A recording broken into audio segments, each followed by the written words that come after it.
Welcome back everyone. I wanted to go ahead and hit on the top 5 reasons why the iPhone 11 Pro Max is still extremely worth it in 2021. Now starting off, what I can tell you is the biggest advantage to buy any kind of used or older iPhone is the price tag. The iPhone 11 Pro Max is much cheaper than when it first came out. You can pick these things up for roughly around $800. I've even seen some go down to like $750, even cheaper than that. So if you're in the market, I'll leave some link down below. You can get them from there, help support the channel at the same time. But these iPhone 11 Pro Maxes have depreciated steadily, but because we're in, almost 2 years in the life cycle, they've gone down quite a bit. So I would highly recommend you guys to check them out, in some other used marketplaces and see for yourself. These things have gone down in value quite a bit. On top of that, another big advantage about the iPhone 11 Pro Max is the feeling in the hand and how premium this phone still feels compared to all the other phones in the market, including the S21 Ultras. We have the OnePlus 9 Pros and all these other phones.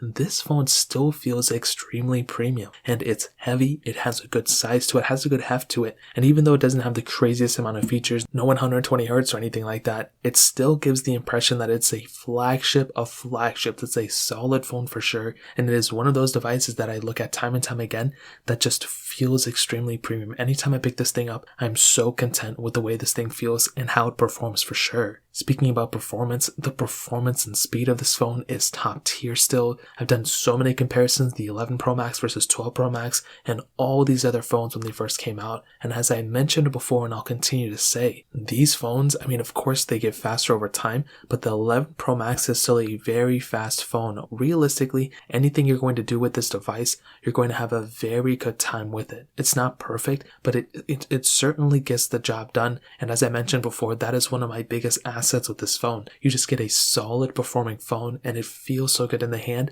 that realistically it doesn't feel that much cheaper than any other phone. It doesn't feel so much slower than any other phone as well. On top of this, you have a very long supported phone here. This device is going to last for years and years. It's not like you're going to buy this phone today and it's going to be outdated tomorrow. That is not the case at all. You can pick this phone up today, you can pick this phone up next year or the year after, and you're still going to be getting a very long supported phone from a phone like this, and that is a huge advantage. I've said this for years now. Having a phone like that at that caliber is one of the best things you can do, and that is one of my favorite things about this phone, and that is one of the things that whenever I buy a phone, I want to see how long it can last, and for sure this is one of those phones that's going to last for a very long amount of time. On top of this, the camera of this phone is still top tier. As I mentioned, 4K at 60 on the front and the back, and you're getting a very good camera from this thing. It's not like it's going to be severely outdated or it's extremely slow or it's anything of that nature. This is a very good phone